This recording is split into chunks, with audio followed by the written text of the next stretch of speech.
Arranca. Bueno, esta es la clase del 8 de agosto de 2022. Ya toca con años. ¿Cómo vamos? Bueno, la última vez hemos estado hablando acerca de la resurrección del Señor, lo que pasó después de la crucifixión. Vemos que Jesús resucitó, subió al cielo, le dejó tarea a los apóstoles y a todos los discípulos. Los discípulos empezaron a cubrir esta tarea. Hasta ahora, eso cubre todo ese periodo hasta este tiempo en el que estamos esperando el regreso del Señor Jesús. Entramos en un periodo en el que, pues, que llaman los estudiosos el periodo de la iglesia, ¿sí? Y pues ese periodo va hasta cuándo. ¿En qué momento se acaba ese periodo de la iglesia? ¿El rapto? Hasta el rapto, muy bien, Josuecito.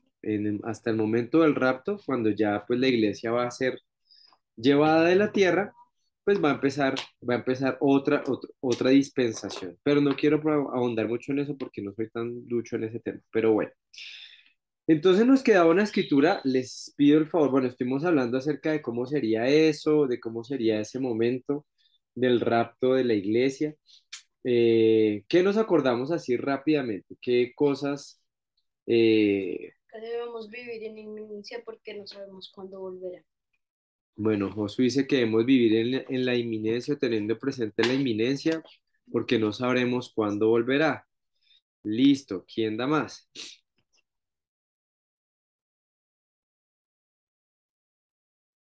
¿Qué otra cosa nos acordamos?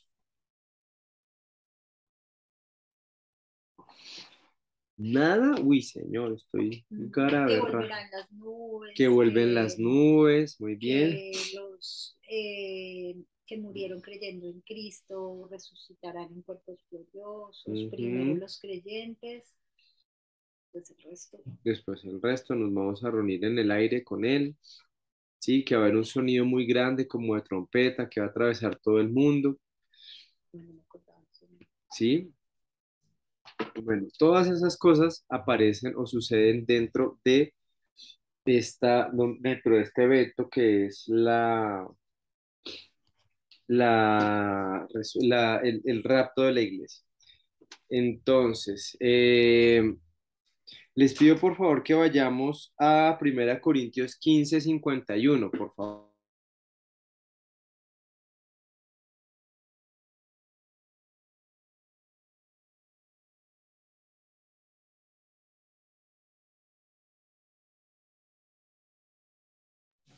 Dieguito, creo que apagaste el micrófono. Sí, señora, ya. Primera de Corintios. 1 Corintios 15:51. ¿Listo? Dice aquí, he aquí os digo un misterio. No todos dormiremos, pero todos seremos transformados. En un momento, en un abrir y cerrar de ojos, a la final trompeta, porque se tocará la trompeta y los muertos serán resucitados incorruptibles y nosotros seremos transformados, porque es necesario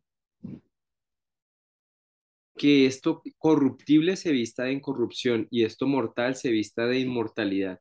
Y cuando esto corruptible se haya vestido de incorrupción y esto mortal se haya vestido de inmortalidad, entonces se cumplirá la palabra que está escrita: sorbida es la muerte en la victoria. ¿Dónde está muerte tu aguijón? ¿Dónde, oh sepulcro, tu victoria? Ya que el aguijón de la muerte es el pecado y el poder del pecado la ley, mas gracias sean dadas a Dios que nos da la victoria por medio de nuestro Señor Jesucristo. ¿Sí?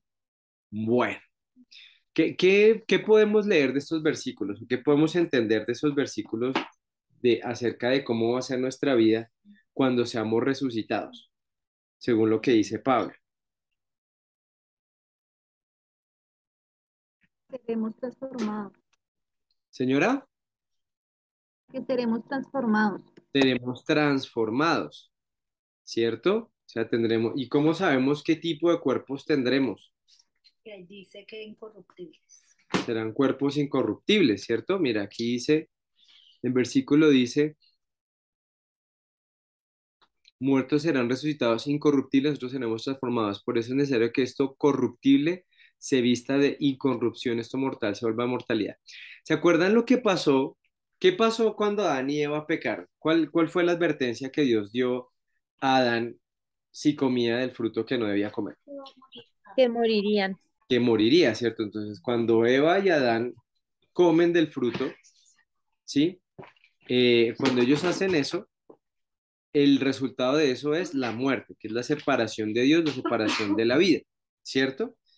Lo que va a suceder ahí es que ese pecado, ese problema que engendra el pecado, mira que aquí Pablo lo dice, su inmortalidad, su vida está muerta, ¿dónde está muerto tu aguijón? Sepulcro, ya que el aguijón de la muerte es el pecado, ¿sí?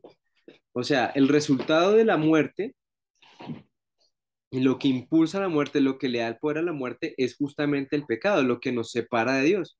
Pero cuando Él venga por nosotros, vamos a ser otra vez reunidos con Él y vamos a tener esa vida eterna en el cuerpo resucitado que el Señor nos dé, ¿sí? Y el poder del pecado, la ley, ¿sí? Entonces, toda esa estructura de ley, pecado, muerte va a ser absorbida, como dice acá. Más gracias sean dadas a Dios que nos da la victoria por medio de nuestro Señor Jesucristo. Entonces aquí podemos tener esa certeza. Sí, por favor. Perdón. Tenemos esa certeza de que Dios va a darnos una vida eterna, no solamente en lo que vimos en términos de la relación que tenemos con Él, sino que además nuestros cuerpos van a experimentar esa vida eterna que vamos a tener junto a Él. Gracias, mi amor. Entonces, no, mi amor, gracias, ahorita. Entonces, ya que el aguijón de la muerte es el pecado, el poder del pecado, la ley, más gracias en dadas a Dios que nos da victoria por medio de nuestro Señor Jesucristo. O sea, fíjate la consecuencia que tiene esto en la historia de la esperanza, ¿sí? O la esperanza que es para nosotros el poder estar, el poder tener, el ya no sufrir esas consecuencias del pecado. La muerte, la enfermedad, todas las dolencias que nos vienen por causa del pecado van a ser desaparecidas gracias a esa, digamos, a esa victoria que va a tener Dios sobre la muerte, ¿sí? Y básicamente esa es la esperanza o una esperanza inmediata y particular que tenemos nosotros frente a este hecho de la resurrección del Señor Jesús digamos, de ese rapto de la iglesia, ¿sí? Dice, aquí os digo un misterio. Pablo reconoce pues que es un misterio, no todos dormiremos, pero todos seremos transformados. Hoy con Mati veíamos la transformación de la mariposa, estábamos estudiando y veíamos algo que es maravilloso, ¿no? Porque un gusano con muchas patas se convierte, tiene un montón de transformaciones, se convierte en una mariposa. Eso es una cosa muy interesante. Y acá más o menos nosotros podemos ver eso, o sea, la transformación que va a tener nuestra vida va a ser impresionante. Dice, en un momento, un abrir y cerrar de ojos al final de la trompeta, porque se tocará la trompeta y los muertos serán resucitados, incorruptibles y nosotros seremos transformados, porque es necesario que esto corruptible se vista de incorrupción y esto mortal se vista de inmortalidad. O sea, saldríamos de esa dinámica de la muerte o esa dinámica que nos ha puesto el pecado en nuestras vidas, ¿sí? Y dice acá, esto mortal, entonces se cumplirá la palabra que está escrita, sorbida es la muerte en victoria. ¿Dónde está muerta tu hijo? ¿Dónde sepulcro tu victoria? O sea, ya. Porque finalmente nosotros en la manera que estamos viviendo en este momento, toda nuestra vida se acaba, como dice Salomón en Eclesiastés, cuando te mueres. En la dinámica que estamos ahorita, en la era que estamos ahorita, la muerte es el fin de esta existencia. Y ya no hay, o sea, digamos que ya no hay más, no hay más, no hay más sabiduría, no hay más, no hay nada. Hasta ahí estamos, limitados por la muerte. Pero tenemos esta esperanza más allá de la muerte, que es impresionante. No sé si alguien tiene algún otro comentario acerca de esta partecita.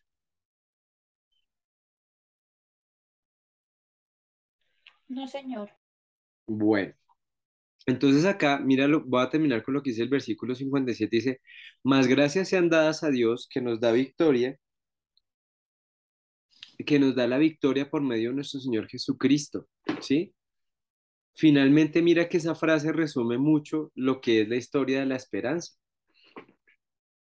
Si tú hablas cuando hablas con la gente en la calle, muchas personas ya no tienen esperanza, ¿sí? Ya no quieren creer en un Dios, ya no hay esperanza para la gente. Por eso es tan importante este mensaje que nosotros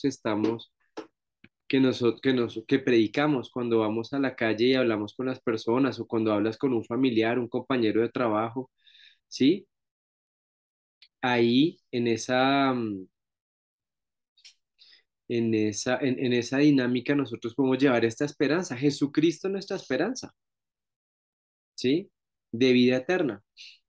Si no, no somos más que los animales, como dice Salomón. Estamos supeditados a la muerte y todo lo que alcances tú a hacer acá, ¿sí? Entonces, eso es una esperanza muy grande para nosotros y por eso es que nosotros, mira que eso resume muchas cosas acá, porque Jesús salir a la resurrección gana la victoria por nosotros, quita el poder del pecado. Luego acá nos deja esa misión de ir y hablar a otros. Los apóstoles lo hacen.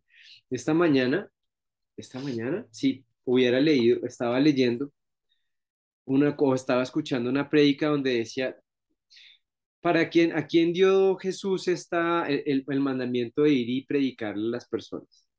Ah, no, eso lo dijo el pastor, A todos los discípulos. a todos los discípulos. ¿Qué tal que hubiera sido solo los apóstoles? Pues ya no habría iglesia. No habría iglesia. Nosotros no tendríamos fe, Hasta el fin del mundo. porque todos estamos llamados a esto. Sí, Señor. Eso lo escuché en los pasos del maestro. Ya me acordé dónde lo escuché. Y esto es una verdad muy grande, mis hermanos, y necesitamos creerla, pero desesperadamente necesitamos creer en esto, ¿sí? Y debemos vencer los miedos de hablarle a las personas. Yo mismo tengo miedo muchas veces de hablar con las personas. Cada viernes que voy al parque, tengo que orar y pedirle a Dios que me dé ánimo para hablarle a las personas, ¿sí? Porque da miedo, porque espiritualmente hay personas que están, o hay seres espirituales que se oponen a que nosotros hablemos la palabra de Dios. Pero necesitamos comunicarle esto a las personas, ¿sí?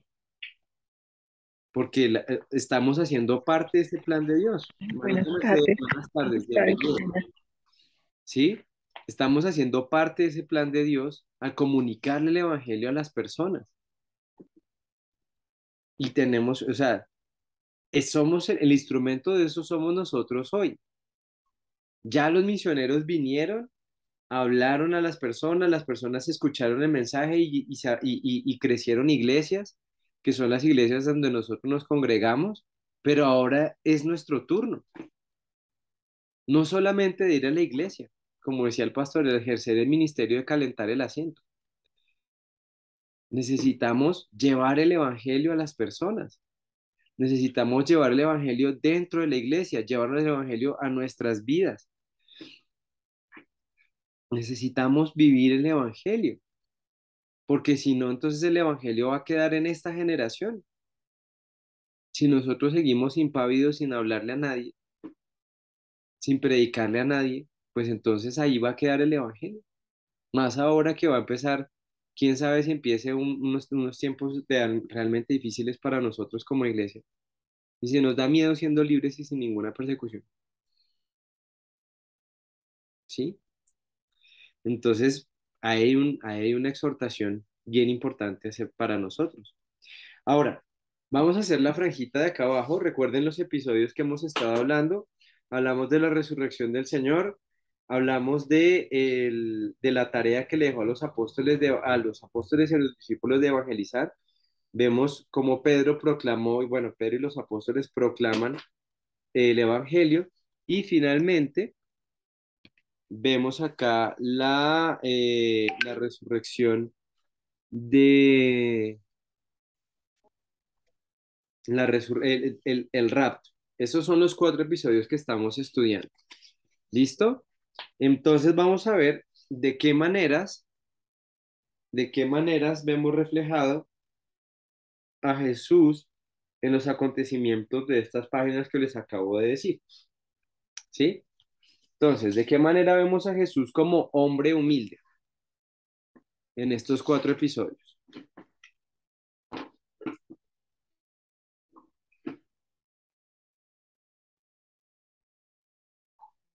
No creo que se vea como hombre humilde. De hecho, pues viene con poder y con gloria. Ajá, ok. Ujú. ¿Alguien tiene alguna otra opinión?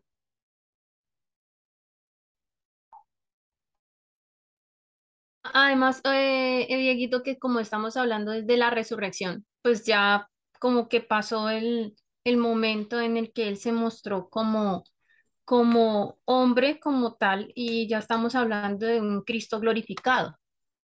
Interesante. ¿Alguien tiene alguna otra opinión? Perdón, Dieguito, ¿me podrías recordar los episodios que Otra estamos vez. viendo? Sí, señora, claro, por supuesto. Mira, los episodios son la resurrección del Señor Jesús, cuando Jesús habla la última vez con los discípulos y sube al cielo y les deja la tarea de evangelizar. Acá vemos a los apóstoles y a los demás discípulos evangelizando y finalmente el rapto de la iglesia. Bueno, yo opino, Yo, señora, perdóname, Dieguito, yo pienso que sí hay humildad en el segundo episodio, ¿sí? ajá, Cuando les habla a los discípulos y les dice que evangelicen a todos. No, no, yo no noto un hombre fuerte, altivo, sino, o sea, como con poder, como llegó de la resurrección, sino muy por el contrario, sigue siendo el hombre humilde, ¿no? Es lo que yo creo. exacto. Eso iba a decir yo, o sea, el hecho, digamos, una cosa en la que podemos ser muy, digamos, que puede ayudarnos a entender eso es que a veces nosotros pensamos en Jesús como si estuviera ausente, ¿sí? Si bien Él está a la diestra de Dios, pero recordemos que Él es Dios, también es omnipresente. Entonces, por un lado, lo que tú dices, o sea, cuando nosotros vemos que Jesús, a pesar de haber ganado, o sea, pensémoslo, después de haber ganado esa victoria tan grande al diablo, Él se presenta y les dice, denme de comer, miren, soy yo, tóquenme, ¿sí? O sea, es impresionante, ¿sí?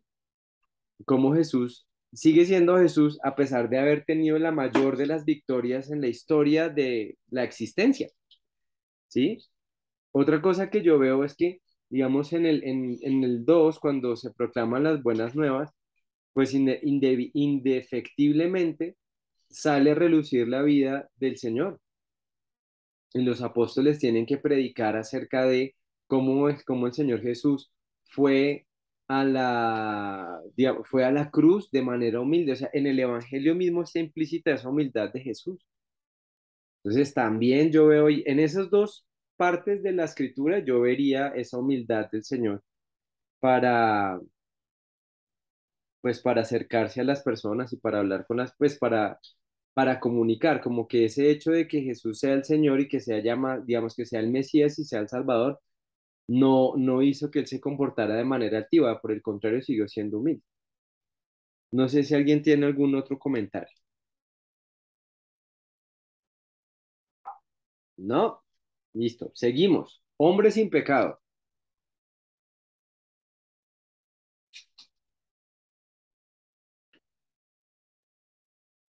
Pensamos que en los tres. En los 3, listo. ¿Cómo lo vemos?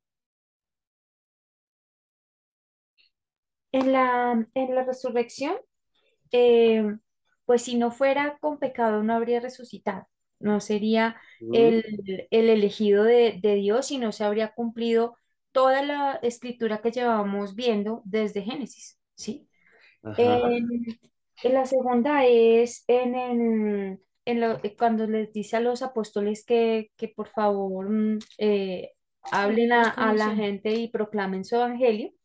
Esto también, pues se ve un hombre sin pecado porque no tendría como la autoridad moral, comillas, de ordenarle a alguien que proclame el evangelio si él no fuera sin pecado, digámoslo así. Mm, sí. Y como si ellos no tuvieran la prueba durante todo su ministerio, durante la escritura que tenían, que era el Antiguo Testamento, y el ministerio que Cristo tuvo durante los 3 años y medio, y en la última parte, que es la del rapto, pues igual, si no fuera sin pecado, pues no habría podido hacer ninguna de las anteriores y mucho menos raptarnos. Ujú, Pensamos, ¿no? excelente, muy bien. ¿Alguien tiene algún otro comentario? Pensaba yo que es algo muy transversal en las tres, y es el hecho de que el ser sin pecado halló gracia ante los ojos de Dios, porque cumplió su voluntad, su propósito, y eso hace que todo el plan de Dios se pueda llevar a cabo. Perfecto, excelente, claramente, sí.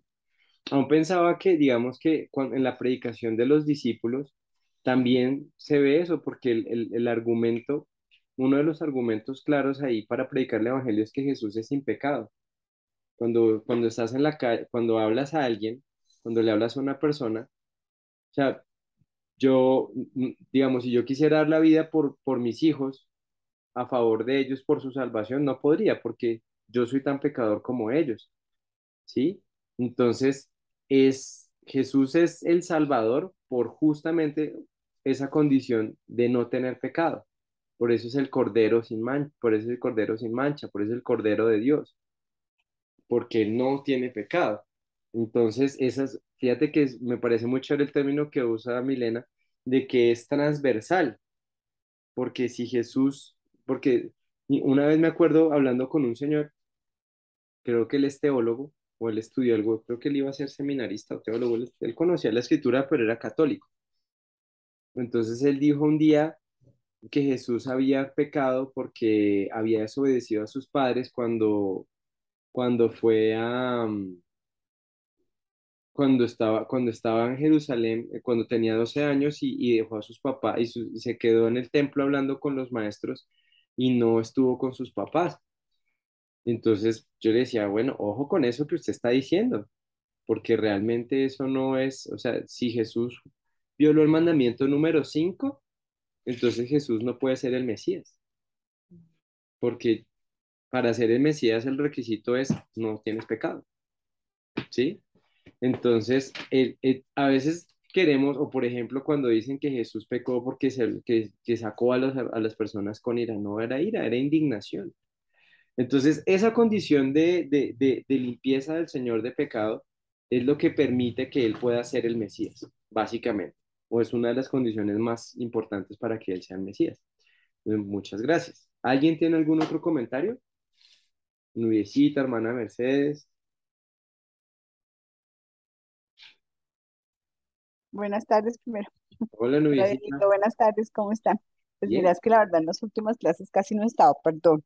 Pues eso no me impide opinar. También pensaba que para eso que estamos viendo ahorita, que es el hombre sin pecado, pues por supuesto que tiene todas esas condiciones. En el anterior tal vez que quería decir, pues que si hay algunos eventos donde se ve que sigue siendo humilde después de su resurrección y es pues justamente cuando se presenta a sus apóstoles, con, digamos, lo que, el tema del camino de Maús, cuando está compartiendo con sus apóstoles, no se deja ver, pero sin embargo ellos al final se dan cuenta que el que está hablando es él, Ajá. inicialmente, y también pues obviamente con Tomás, ¿no? Que le dice, sí, mira, estas son mis heridas y este soy yo, o sea, qué más humildad que esa, ¿no? Puede decir. Y por supuesto Gracias, lo que tú Nubiecita. dices, Salvador, y si no, pues estaríamos todos en la mala, como digo yo. Sí, señora, muchas gracias. No, tranquila, no, no. Siempre nos interesan todas las opiniones. Bueno, el siguiente es maestro con autoridad. ¿Dónde lo vemos acá como maestro con autoridad? Por ejemplo, cuando se presenta a los discípulos y les enseñan el camino de Maús Ujú. y enseña pues de lo que vivió, ¿no? No solo en teoría. Oh, gracias, gracias. ¿Sí alcanzamos a escuchar? Sí, señor. Sí, Soy señor. yo. Sí, es excelente, sí, claramente, sí. Yo pienso que la prueba máxima del maestro es cuando el discípulo hace lo que le dice el maestro, o sea, cuando el discípulo está ejerciendo la labor del maestro. Por eso veo que en el episodio cuando los apóstoles están predicando el evangelio y haciendo milagros y todo eso, ya sin, digamos, sin la presencia de Jesús activa ahí al lado de ellos, pienso que eso es la autoridad máxima como maestro, ¿no? Y finalmente logró. Sí, y si lo miramos en perspectiva, es muy interesante, ¿no? Porque el ministerio del Señor Jesús al final quedó con 120 personas, con 120 discípulos. Entre esos, no sé si están contados los apóstoles, pero más o menos ese es el número, ¿sí? Sin embargo, cada uno de esos 120, ¿sí? Y luego los que empezaron a llegar a partir de la predicación de esos fueron personas que actuaron tal cual como cristianos. O sea, yo creo que ese es un termómetro, un indicador muy interesante acerca de la efectividad del ministerio del Señor Jesús, que incluso ellos tuvieron, digamos, si lo viéramos en términos numéricos, tuvieron mucho más éxito que el mismo Señor, en ese sentido, ¿no? Guardadas las proporciones, ¿sí? Pero ellos, digamos, en términos de la predicación, de los milagros, de todas las cosas que hicieron, del legado que dejaron, o sea, son una muestra de la calidad de maestro que es el Señor. Y de verdad ese respaldo del Espíritu Santo, o sea, como que es muy específico y muy impresionante la manera en que se ve esa maestría del Señor al entrenar a unos simples pescadores, o sea, no perdamos de vista esto. Esta eran gente, tenía ahí un guerrillero, un cobrador de impuestos, o sea, la gente de lo peorcito de Jerusalén, ni un fariseo, y mira los hombres que logró formar. Eso es impresionante. Eso es, eso es una muestra de que Jesús es un maravilloso maestro. ¿Algún otro comentario? No, señor. ¿No? Bueno, vamos con Dios encarnado.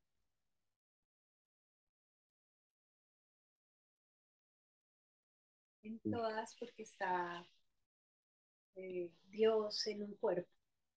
Ajá.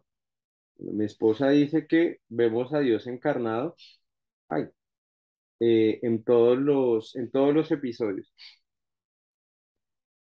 ¿Hay alguna otra opinión al respecto? ¿Alguien lo ve de otra manera? No, Dieguito, así tal cual como ahorita lo dice Dorita, o sea, él se muestra como Dios humanizado en su hijo y en todo, en absolutamente todo. Sí. Bueno, y que en estos episodios pasan cosas extraordinarias, ¿no? Vemos acá a Jesús vencer la muerte, vemos al Señor levantarse en los cielos e irse, vemos al Señor regresar, o sea, ya son cosas pues que se salen de toda nuestra comprensión como seres humanos, ¿no? Entonces, si bien es el mismo cuerpo del Señor Jesús, hay toda una serie de señales, o más bien de condiciones, porque ya ni siquiera son señales, sino son condiciones de la divinidad del Señor Jesús que ya lo ponen pues en otro nivel muy diferente a, a lo que nosotros podemos ver dentro de nuestra propia humanidad, Señor. No, a ver, contesta, o sea, por si acaso. Tranquilo. Bueno, acá dice sacrificio perfecto.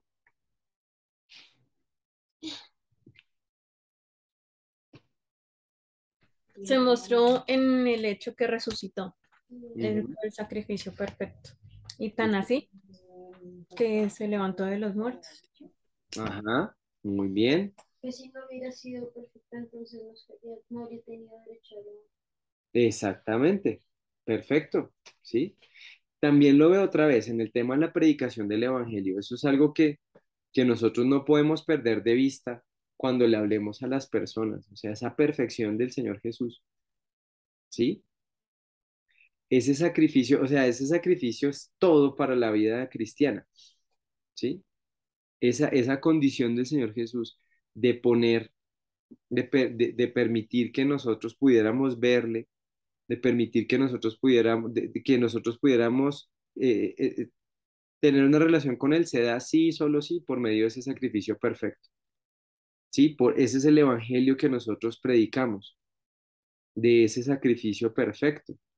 Y si nosotros volvemos atrás la mirada y vemos todo lo que era un sacrificio, es muy importante eso, ¿no? Es una condición muy importante porque sin sangre no hay sin derramamiento de sangre no hay remisión de pecados.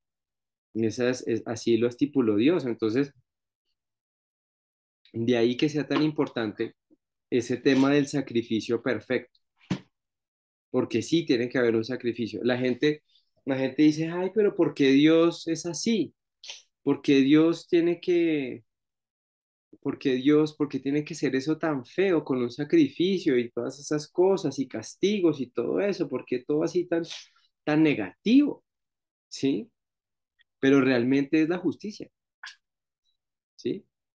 Es la justicia y la justicia tiene que cumplirse. Dios no va a dejar de ser, Dios no va a torcer la justicia en favor de la comodidad, ¿sí? Eso no va, esa no es la manera en que Dios va a actuar. Entonces, por eso es importante que hubiera un sacrificio perfecto. Es lo que predicamos y es la razón por la que vemos al Señor resucitar. Bueno, Salvador resucitado. Definitivamente. Ahora, acá Josué dice definitivamente. Hay un episodio entero sobre eso. Listo. ¿Hay alguien tiene algún otro comentario acerca de eso?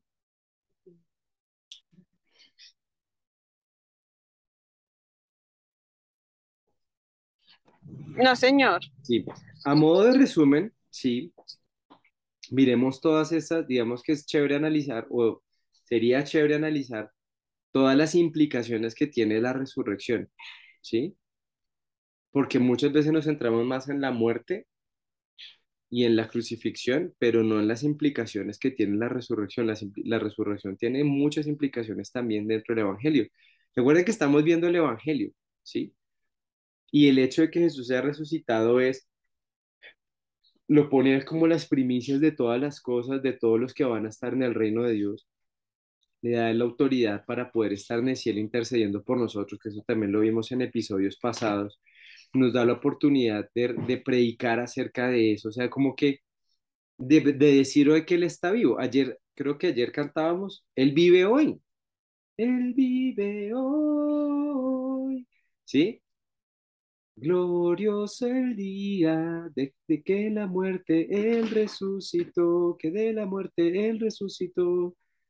Eso no es en vano. O sea, eso no lo cantamos por cantarlo, no es porque suene lindo, ni es una frase religiosa. Realmente eso tiene una carga de significado muy fuerte. El hecho de que Jesús haya vencido la muerte es lo que nos trae esa esperanza tan grande. Y debemos meditar en eso, lo que decía Josué ahorita al principio, la inminencia. Implica también esto. Como Jesús resucitó, pues sabemos que está vivo y que va a venir en algún momento por nosotros, debemos estar esperándolo. Entonces, ahí hay una carga de significado muy importante en la vida de las personas.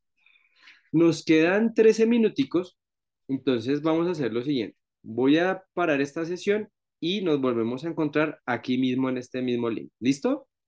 ¿Les parece Listo, bien? Dieguito. Sí, Listo. señor, gracias. Listo, sí, señor. Bueno, ahora- listo, ahora sí. Bueno, seguimos. Hijo de Dios ascendido, Claro. claramente, ¿cierto? Igual, acá lo vemos. Y es chévere verlo porque digamos que ahí hay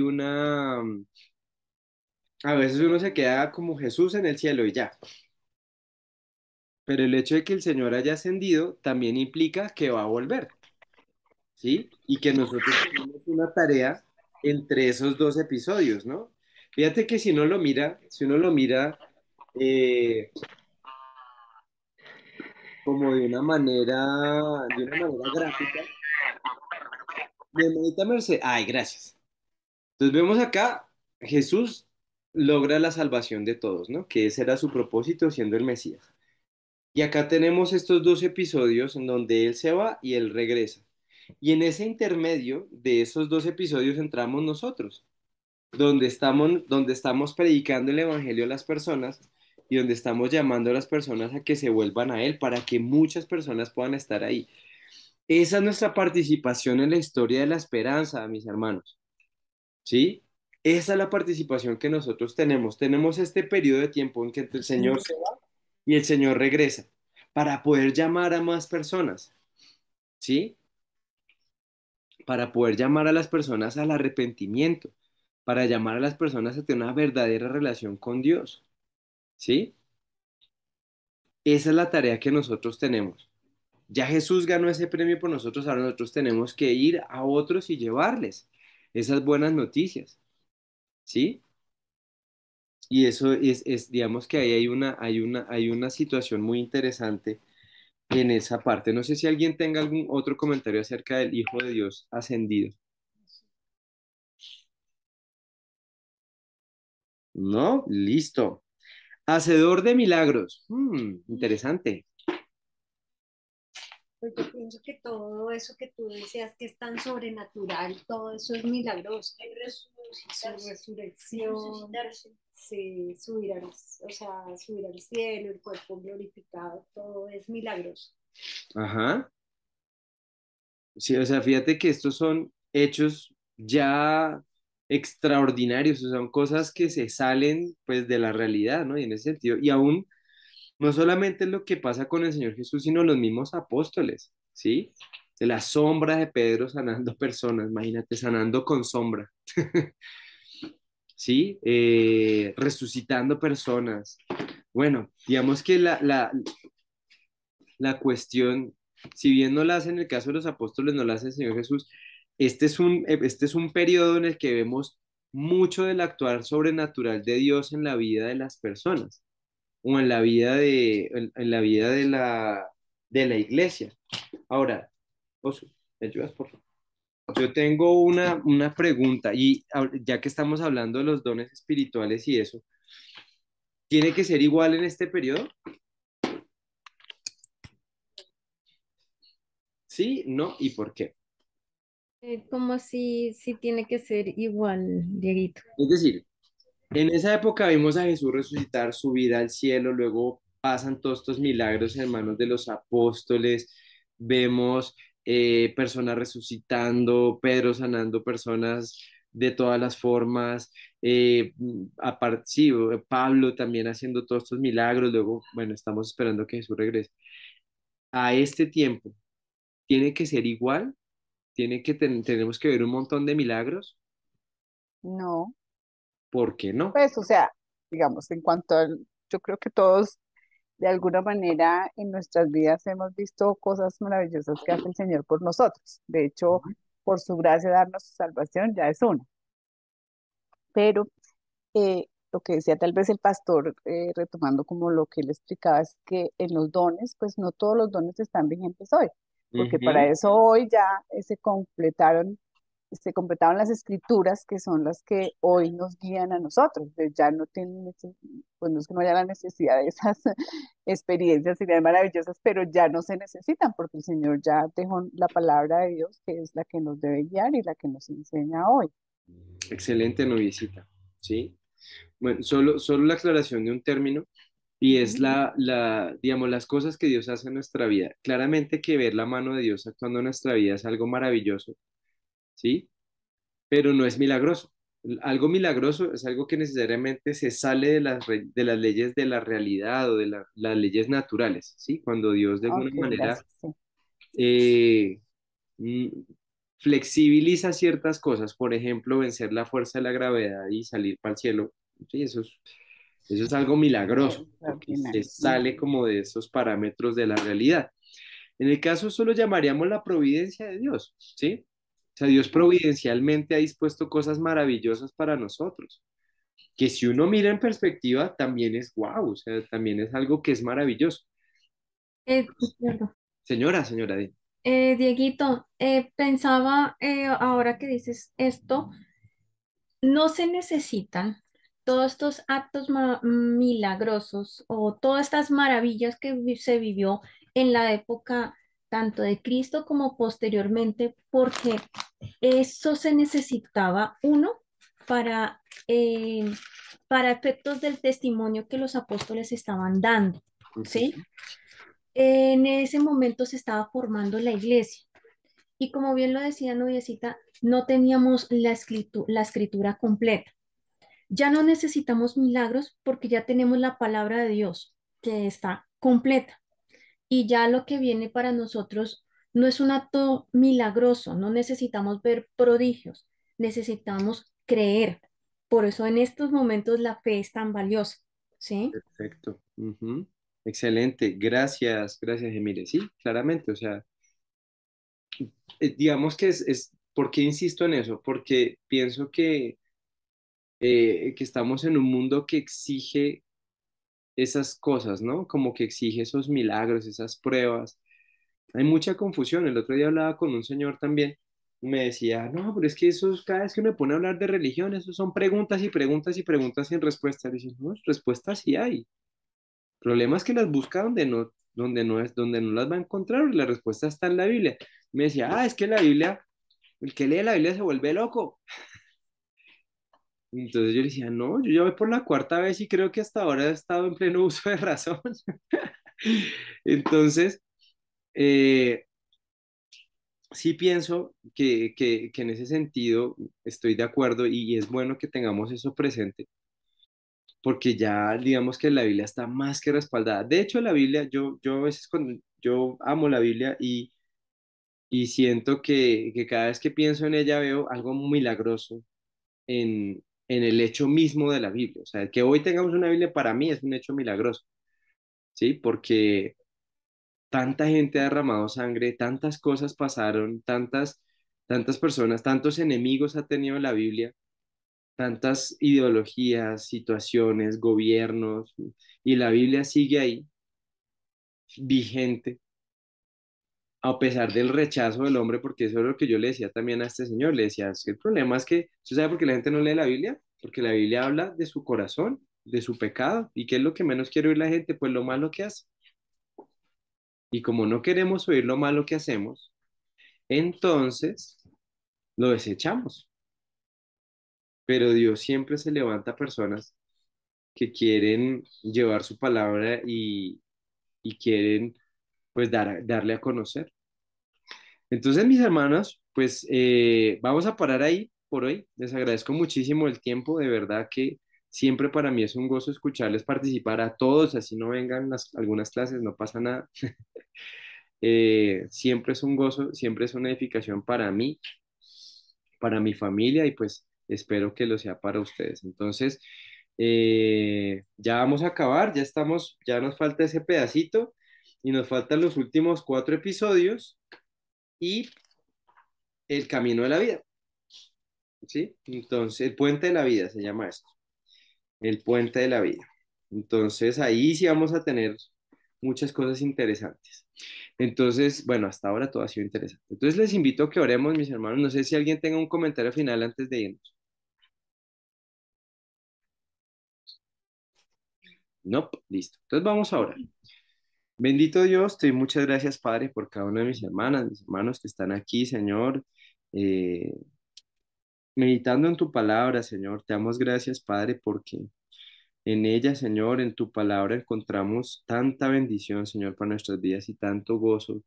Te damos gracias, Señor, porque tú has sido misericordioso con nosotros. No merecemos, Señor, tanta gracia en nuestras vidas.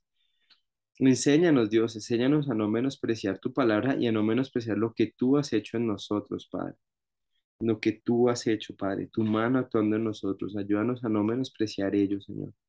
Ayúdanos, Padre, cada día, Señor, a traer esta esperanza a nuestras vidas, Señor, saber, poner nuestros ojos, Señor, en el hecho de que un día ya yo no hace, tal vez ya no sea calvo, Señor. Bueno, no sé si tú me vas a mantener calvo, no sé, pero tú vas a darnos un cuerpo glorioso, Señor, un cuerpo glorificado, Padre, y vamos a poder disfrutar de tantas cosas, Señor. Permítenos anhelar, poner nuestra esperanza en tus obras futuras, Señor, y que nuestra fe se vea fortalecida en ellos, Señor. Gracias, Padre, por este tiempo de estudio, Señor. Dejamos todo en tus manos en el nombre de tu Hijo Jesús. Amén. Amén. Amén, mis Amén, hermanos. Dieguito. Muchísimas gracias, Dieguito. Muchas Hasta luego gracias. Bendiciones para para todos, que todos. estén Buenas bien. tardes, buena semana. Buenas tardes, que tengan Chao. buenas noches. Chao. Descansen, chao.